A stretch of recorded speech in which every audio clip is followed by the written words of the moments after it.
ఓం సాయిరామ్ శ్రీమాత్రే నమ. అమ్మ బిడ్డలందరికీ కూడా నమస్కారం అండి. అందరూ కూడా సుఖంగా సంతోషంగా ఎప్పుడు కూడా ఆనందంగా ఉండాలి అని చెప్పి అమ్మవారి తరపున నేను కూడా మనస్ఫూర్తిగా కోరుకుంటున్నాను. ఈరోజు అమ్మవారు అందించే సందేశం ఏంటి అంటే కనుక, ఎందుకో తెలియదు తల్లి, ఈరోజు నీతో మాట్లాడాలని ఉంది. నాపై గౌరవం ఉంటే నా కోసం 2 నిమిషాలు విను. నేను నీకు ఆనందాన్ని ఇచ్చే వెళ్తాను అని చెప్పి ఏదో తెలియని సందేశంతో అమ్మవారు మన ముందుకు వచ్చారండి. మరి అమ్మవారు ఏ సందేశం అందించినా కూడా అది మన మంచి కోసమే, మన భవిష్యత్తు కోసమే అని చెప్పి మనందరికీ కూడా తెలిసిన విషయమే కదా. ఈ సందేశాన్ని చివరి వరకు వింటేనే దానిలో ఉన్నటువంటి పరమార్థం మనకు అర్థమవుతుంది. తప్పకుండా వినే ప్రయత్నం చేయండి ఫ్రెండ్స్. మీకు పరిష్కారం అనేది 100కు 1000% అనేది జరుగుతుంది. నమ్మకంతో కనుక కనెక్ట్ అయ్యారంటే ఖచ్చితంగా అమ్మవారు మనకు మన సమస్యలకు పరిష్కారం అనేది చూపిస్తారు. మరి ఛానల్ను మొదటిసారిగా చూస్తూ ఉన్నారా? ప్లీజ్ అండి, తప్పకుండా సబ్స్క్రైబ్ చేసుకుని మీ సపోర్ట్ నాకు అందించండి. మరి అమ్మవారుకి ఒక చిన్న లైక్ అయితే ఇచ్చి మీరు వీడియో అయితే చూడటం మొదలుపెట్టండి. ఇంకా ఏమాత్రం ఆలస్యం చేయకుండా మనం అమ్మవారి యొక్క సందేశం ఏంటో తెలుసుకుందామా? తల్లి, ఎందుకో తెలియదు కానీ ఈరోజు నాకు నీతో మాట్లాడాలి అని చెప్పి అనిపిస్తుంది. ఎందుకు అంటే గనక, ఒక తల్లిగా తన యొక్క బిడ్డ తోటి మాట్లాడాలి అని చెప్పి ఏ తల్లికైనా కానీ ఎంత ఆశతోటి ఎదురు చూస్తారో, అలాగే నాకు కూడా ఈరోజు నీతో మాట్లాడాలి అని చెప్పి అంత ఆశగా ఉంది తల్లి. ఎందుకు అంటే గనుక, నా బిడ్డ సంతోషంగా ఉన్నా, బాధగా ఉన్నా, నా బిడ్డ ఏదన్నా కోరుకుంటున్నా, లేదా ఏ విషయం దగ్గర అయినా కానీ శ్రమ పడుతూ ఉన్నా, ఏదైనా జరగదు అని అనుకున్నది జరుగుతుందేమో అని చెప్పి భయపడుతూ ఉన్నా, ఎటువంటి మానసిక వేదన అనుభవిస్తున్నా కూడా కానీ తన వెంట నేను ఉన్నాను అనే భరోసాన్ని ఇచ్చే తన తల్లి వెన్నంటే ఉంటే ఆ బిడ్డకు ఎంతో ధైర్యంగా అనిపిస్తూ ఉంటుంది. అలాగే ఆ బిడ్డకు ఎటువంటి దిగులు లేకుండా నాకు కొండంత అండగా నా తల్లి దుర్గమ్మ ఉంది, నాకు ఇంతకంటే బలం ఇంకేం కావాలి అని చెప్పి ఆ బిడ్డ ఆనందపడిపోతూ ఉంటుంది. అలాగే అంతటి గొప్ప భరోసాని నీకు ఇద్దాము అన్న ఉద్దేశంతో ఈరోజు నేను నీ దగ్గరకు మాట్లాడడానికి వచ్చాను. బిడ్డ, మానసికంగా ఎంతో వేదనను చెందుతూ ఉన్నావు. ఎదుటివారు తమ యొక్క అవసరాల కోసం, తమ యొక్క పనుల కోసం, తమ యొక్క పనులను నెరవేర్చుకోవడం కోసం నిన్ను ఒక వస్తువులాగా ఏ విధంగా అడ్డు పెట్టుకుంటూ ఉన్నారో, ఏ విధంగా నిన్ను మానసికంగా టార్చర్ చేస్తూ ఉన్నారో, అలాగే ఏ విధంగా నిన్ను ఒక తెలివి తక్కువ దానిలాగా చూస్తూ ఉన్నారు. ప్రతిదీ కూడా గ్రహించగలిగే శక్తి అనేది నీలో ఉంది. ఏది ఏమైనప్పటికీ కూడాను ఎదుటి వారిని ప్రశ్నించాలి అని మనసులో పదే పదే నీకు అనిపించినా, ఎవరైతే నీకు ద్రోహం చేస్తూ ఉన్నారో, ఎవరైతే నీకు శత్రువులుగా ఉన్నారో అటువంటి వారిని ప్రశ్నించలేనటువంటి పరిస్థితుల్లో నువ్వు ఉన్నావు. ఏది ఏమైనప్పటికీ కూడాను కొన్ని కారణాల వల్ల కొన్ని చేయాలి అనిపించినా, చేస్తే బాగుండదేమో, చేస్తే ఒక అందుకు పోయి మరొకందుకు వస్తుందేమో, ఎక్కడైనా తేడా వచ్చేస్తుందేమో, ఇది సరైన సమయమో కాదో అని అనేక రకాలైనటువంటి అనుమానాలను మనస్సులో ఉంచుకుని ఇటు ముందుకు అటుకు వెనక్కు అడుగు వేయలేకపోతూ ఉన్నావు. ఇటు వెనక్కి అడుగు వేయలేకపోతూ ఉన్నావు, కాస్తంత ఇబ్బందికరంగా ఆలోచనను మార్చుకుంటూ ఉన్నావు. అయితే ఇటువంటి మానసిక వేదన అంతా కూడా అనుభవిస్తున్నటువంటి నీ చిన్ని మనసు నా తల్లి మనసు అయితే, నా బిడ్డ ఇంత వేదన చెందాల్సిన అవసరం లేదు. ఎవరి కోసము కూడా ఇంతగా ఆలోచించాల్సినంత అవసరం లేదు. దేనికోసము కూడా మనసులో ఇంత బాధను, ఇంత కంగారును, ఇంత ఆలోచనను కూడా పెట్టుకోవలసిన అవసరం లేదు. తల్లి, ఏ పనైనా కూడా ఎవరి కోసము ఆగదు. ఒకవేళ నీ ఇంట్లో ఏదైనా శుభకార్యము జరగాలి అని ఉన్నా, లేదంటే కనుక ఇంకా ఏదైనా ముఖ్యమైన పని కోసం నీవు నలుగురు రావాల్సి ఉన్నా, ఎవరైతే ఆ యొక్క కార్యం దగ్గర ముఖ్యమైన వాళ్ళు నుంచోవాలి అని చెప్పి రాసిపెట్టి ఉందో, లేదా అక్కడ నువ్వు వీళ్ళే నుంచుంటే బాగుంటుంది అని చెప్పి ఆశపడుతూ ఉంటావో, లేదా వీళ్ళు ఉంటేనే నాకు విలువ గౌరవం అనేది పెరుగుతుంది అని చెప్పి అనుకుంటూ ఉంటావో, అటువంటి వారు నీకు దూరంగా ఉంటున్నారు. వారు బెట్టు చూపిస్తూ ఉన్నారు, నిన్ను అలుసుగా చూస్తూ ఉన్నారు, నీకంటూ ఒక ప్రత్యేకమైన స్థాయిని ఇవ్వడం లేదు. ఎక్కడ దొరికితే అక్కడ అవమానించే విధంగానే మాట్లాడుతూ ఉన్నారు. అయితే నీ ఇంట్లో ఏ శుభకార్యమైనా జరగదేమో, లేదంటే గనక వారు లేరు అని చెప్పి అవమానం జరుగుతుందేమో, ఇటువంటి ఆందోళనలు అనేవి నువ్వు పెట్టుకోవలసిన అవసరం లేదు. ఎందుకంటే నీ ఇంట్లో ఏదైతే శుభకార్యాలు జరుగుతున్నాయో వాటన్నింటిలో కూడా ముఖ్యమైన ప్రతి వ్యక్తి కూడా అక్కడ నిలుచుంటారు అని చెప్పి నువ్వు ఖచ్చితంగా నన్ను నమ్మి తీరాలి. ఇక తరువాత నీకు శత్రువులు చాలామంది ఉన్నారు తల్లి. ఎందుకు ఈ మాట అంటూ ఉన్నాను అంటే గనుక, బిడ్డ, ఎవరైతే మంచిగా ఉంటారో, ఎవరైతే తెలివిగా ఉంటారో, ఎవరైతే ప్రతి పనిని కూడా 10 సార్లు ఆలోచించుకుని చేస్తారో, ఎవరైతే ఒక్కొక్క మెట్టు వారి యొక్క జీవితంలో ఎక్కుతూ వారి యొక్క లక్ష్యాన్ని సాధించడానికి దగ్గరలో ఉంటారో, అటువంటి వారికి బంధుమిత్రులలోనే శత్రువులు ఎక్కువగా ఉంటారు. వారు మేము ఏడుస్తున్నాము నీ మీద పడి, మేము నిన్ను చూసి కుళ్ళుకుంటున్నాము, నీ యొక్క ఎదుగుదలను చూడలేకపోతున్నాము అని చెప్పి ఎప్పుడు కూడా నీ కళ్ళ ముందు చెప్పరు. కానీ వారి యొక్క మాట రూపంలోనో, వారి యొక్క పని రూపంలోనో, లేదంటే కనుక వారు ఎదుటి వారి దగ్గర నీ గురించి చెప్పే మాటల రూపంలోనో వారి యొక్క స్వార్థపు బుద్ధిని, వారి యొక్క ఈర్ష్యపు అసూయను బుద్ధిని చూపిస్తూ ఉంటారు. అదేదో ఒక రకంగా నీ చెవిన పడుతూనే ఉంటుంది. అప్పుడు నీకు తెలుస్తుంది, ఆహా, ఇంత ఈర్ష్యను, ఇంత అసూయను, ఇంత కుట్రను నా మీద చూపిస్తూ ఉన్నారా అని చెప్పి. అందులోనూ ఈ విధంగా చూపించేవారు పరాయి వాళ్ళు కాకుండా ఇంట్లో వారే అవ్వడం అనేది చాలా వరకు కూడా దరిద్రపు విషయం.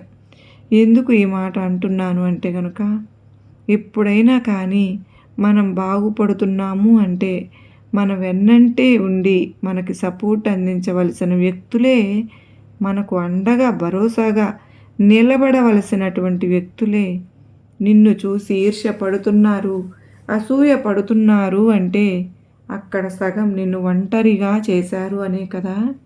కాబట్టి అటువంటి వారితోటి చాలా జాగ్రత్తగా ఉండాలి. అటువంటి మిత్రులలోనే, అది తోడికోడళ్ళ రూపంలోనూ, అత్త రూపంలోనో, లేదంటే కనుక స్నేహితుల రూపంలోనో, లేదంటే కనుక ఎదుటి వ్యక్తి బాగుపడుతున్నాడు అని చెప్పి కొంతమంది బంధుమిత్రులలో దూరపు వాళ్ళు కూడా ఉంటారు. వారి రూపంలోనూ నీకు దిష్టి తగులుతూ ఉంది. ఈ యొక్క దిష్టి అనేది నిన్ను తాకిన ప్రతిసారి కూడా ఏదో ఒక రకంగా నువ్వు అనారోగ్య పాలు అవుతూ బారిన పడుతూ ఉన్నావు. మానసికంగా నువ్వు శాంతంగా ఉండలేకపోతున్నావు. ఎప్పటికప్పుడు కంగారు పడిపోవడము, ఎప్పటికప్పుడు టెన్షన్ పడిపోవడము, ఆందోళనగా అనిపించడము, భయపడిపోతూ ఉండడము, మానసికంగా ప్రశాంతత లేకుండా పోవడము, నిద్ర సరిగా పట్టకపోవడము, ఆకలి సరిగా వేయకపోవడము, ఏదో ఒక ముద్ద తినాలి అని తింటున్నా కూడా అది అరుగుదల లేకపోవడము, ఇలా ఏదో ఒక రూపంలో ఏదో ఒక సమస్య అనేది నిన్ను వెంటాడి వేధిస్తూనే ఉంది. అసలు ఈ సమస్యలన్నీ కూడా నాకే ఎందుకు పెడుతున్నావు దుర్గమ్మ అని చెప్పి మళ్ళీ నువ్వు నన్ను నిందిస్తూనే ఉన్నావు. కనుకనే ఈరోజు మనసు విప్పి నీతో మాట్లాడాలని వచ్చాను. బిడ్డ, ప్రతి మనిషికి కూడా వారి యొక్క స్థాయిని బట్టి, వారి యొక్క స్థితిని బట్టి, వారి యొక్క చుట్టుపక్కల ఉండే బంధుమిత్రులను బట్టి ఎవరికి ఉండే ఏడుపులు వారికి ఉంటూనే ఉంటాయి. అటువంటి ఏడుపులు అనేవి ఇప్పటి రోజుల్లో సర్వసాధారణం. ఎందుకు అంటే ఈ అప్డేట్ అవుతున్న జనరేషన్లో మునుపటితో పోల్చుకుంటే, అంటే ఈ యొక్క ఫోన్లు కానీ, ఈ యొక్క నెట్వర్క్స్ కానీ, ఈ యొక్క ఫోన్ కాల్స్, ఫ్రీ కాల్స్ రావడం కానీ, లేదంటే గనక అన్‌లిమిటెడ్ కాల్స్ మాట్లాడుకోవడాలు కానీ, ఇవన్నీ కూడా ఎప్పుడైతే ప్రారంభమైనాయో అప్పటి నుంచే మనిషిలో ఇవన్నీ కూడా ప్రారంభమయ్యాయి. నువ్వు చిన్నతనంలో చూసుకున్నట్లయితే నువ్వు నీ యొక్క స్నేహితునితోటి మాట్లాడాలి అన్నా కొని, లేదంటే గనుక మీ అమ్మమ్మతోటో, తాతయ్యతోటో, నీ యొక్క బంధువులతోనో మాట్లాడాలి అంటే ఒక్క రూపాయి వేస్తే ఒక్క నిమిషమే మాట్లాడేదానివి. ఆ ఒక్క నిమిషం కూడా వారి యొక్క శ్రేయస్సు కోరుకునే దానివి. కానీ ఇప్పుడు ఉదయం నుంచి సాయంత్రం వరకు మాట్లాడినా కూడా నెలకి 300, 350 అంటే రోజుకు రూ. 10 నుంచి రూ. 15 లోపే పడడం వల్ల మనిషికి ఫోన్ కాల్స్ మాట్లాడడం ఎక్కువైపోయింది. ప్రేమలు చూపించడం తక్కువైపోయింది.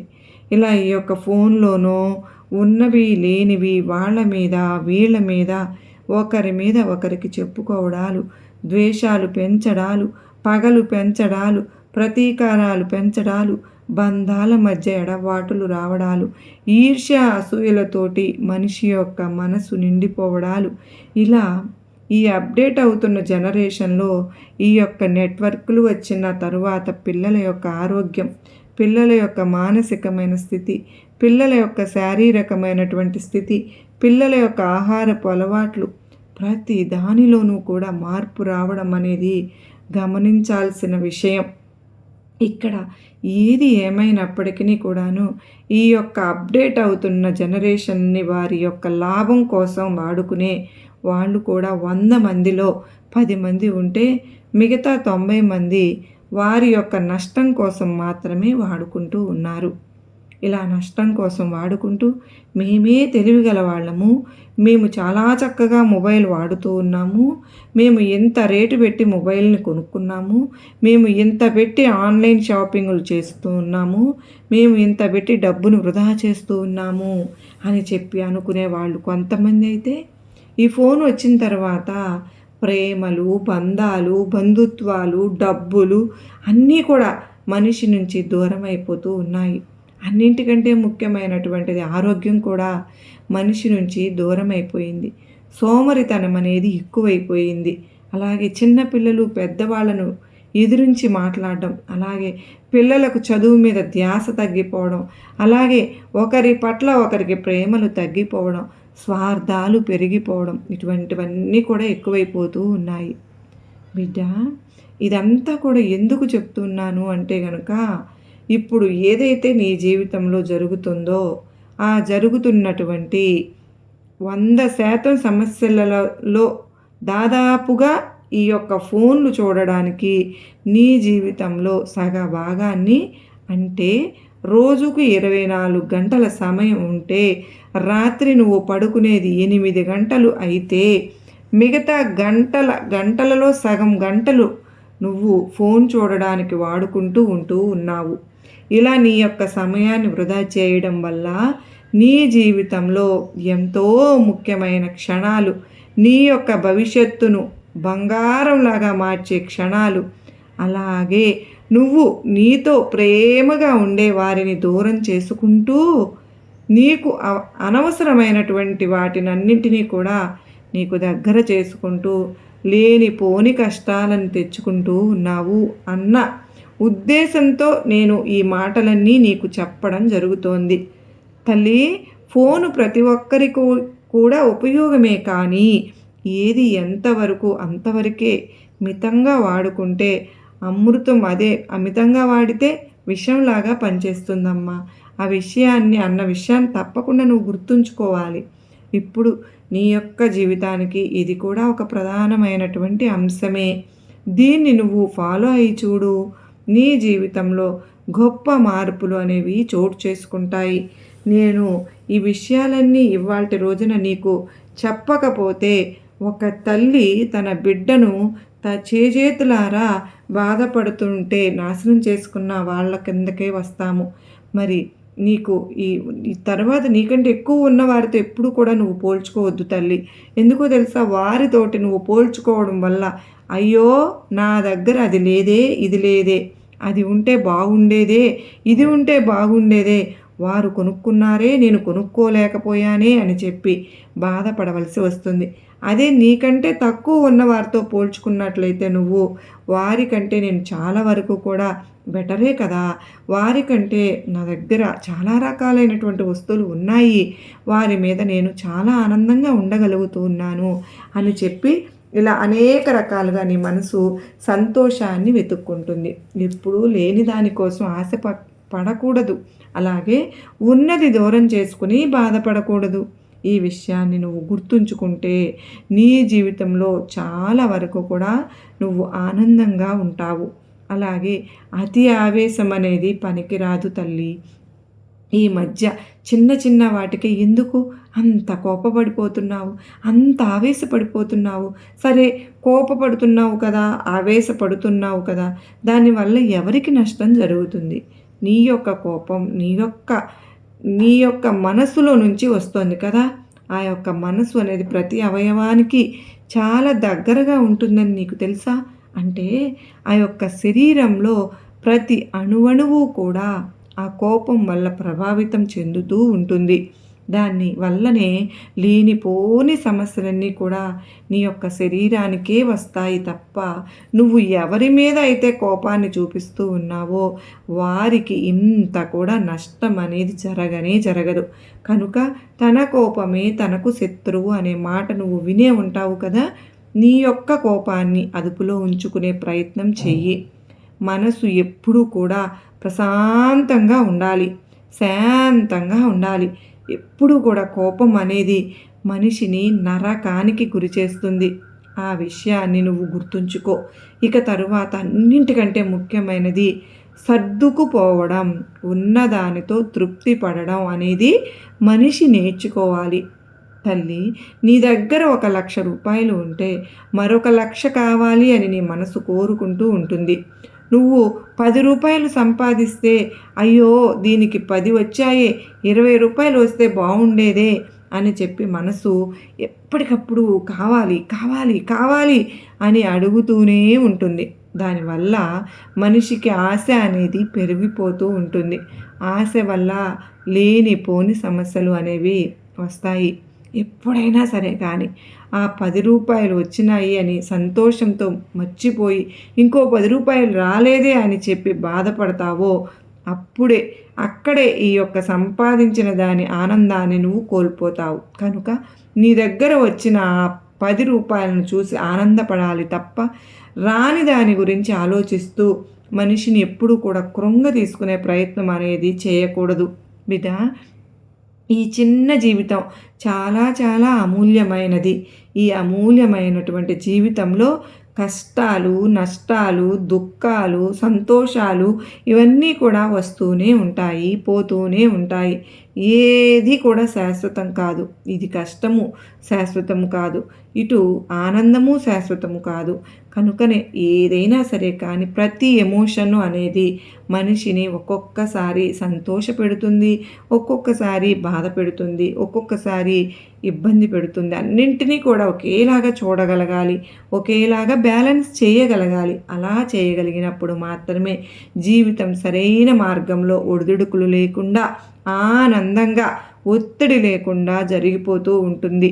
అది తెలుసుకున్నప్పుడే నీ జీవితానికి అసలైనటువంటి అర్థం అనేది ఏర్పడుతుంది. ఈరోజు మనస్ఫూర్తిగా నీతో మాట్లాడాను నేను తల్లి. ఎందుకో తెలుసా? నా మీద గౌరవాన్ని ఇచ్చి ఇప్పటి వరకు నా మాటలు నువ్వు విన్నావు కదా. నా మాటలన్నీ నీ యొక్క భవిష్యత్తు కోసమే, నీ యొక్క సంతోషం కోసమే, నీ యొక్క ఆనందం కోసమే. నువ్వు జీవితంలో ఎప్పుడు నవ్వుతూ ఉండాలనే ఈ దుర్గమ్మ కోరిక తల్లి అంటూ నీకు నా ఆశీర్వాదములు ఇస్తున్నానమ్మా అంటూ ఈరోజు అమ్మవారైతే మనకు ఎంతో చక్కటి సందేశాన్ని అందించారు కదండి. ఈ సందేశం మీ అందరికీ కూడా గొప్ప నమ్మకాన్ని, ధైర్యాన్ని కలిగించింది కదూ. ఈ సందేశంలో ఎంతో గొప్ప ఆంతర్యం ఉంది కదూ. మనం అర్థం చేసుకోవాలే కానీ ఒక తల్లి స్థానంలో ఉండే అమ్మవారు మన మంచి కోసం ఎంతగా ఆలోచిస్తూ ఉన్నారు, ఎంతగా ఆరాటపడుతూ ఉన్నారో కదా. మరి ఈ సందేశం మీ అందరికీ కూడా నచ్చింది, అర్థమైంది అని చెప్పి నేను కూడా అనుకుంటున్నాను. నచ్చింది, అర్థమైంది అని చెప్పి అనిపించిన ప్రతి ఒక్కరూ ఈ వీడియోకి చిన్న లైక్ ఇవ్వండి. ఈ లైక్ అనేది నాకు ఎంతో సపోర్ట్ అవుతుంది. మరికొంతమంది అమ్మ బిడ్డలకు చాలా స్ఫూర్తిని అందించిన వాళ్ళు అవుతారు మీరు. ఓం శ్రీమాత్రే నమః అని టైప్ చేయడం మాత్రం మర్చిపోవద్దు ఫ్రెండ్స్. మరి మరింత అమ్మ బిడ్డలకు మీరు కూడా మీ శ్రేయోభిలాషులకు కూడా బంధుమిత్రులకు వీడియోని షేర్ చేస్తారు కదూ. మొదటిసారిగా అమ్మ సన్నిధి ఛానల్లోకి మీరు వచ్చారా? ప్లీజ్ అండి మన ఛానల్ సబ్స్క్రైబ్ చేసుకుని సపోర్ట్ అందించండి. మరలా మరో చక్కని అమ్మవారి సందేశంతో మరలా మీ ముందుంటానండి. అంతవరకు అమ్మవారి ఆశీస్సులు మనవందరి మీద కూడా, మన కుటుంబ సభ్యులందరిపైన కూడా ఎల్లకాలం ఉండాలని చెప్పి నేను మనస్ఫూర్తిగా కోరుకుంటూ ఉన్నాను. అందరికీ నమస్కారం అండి. ఓం సాయిరామ్. శ్రీమాత్రే నమః. సర్వే జనా సుఖినో భవంతు. లోకా సమస్తా సుఖినో భవంతు.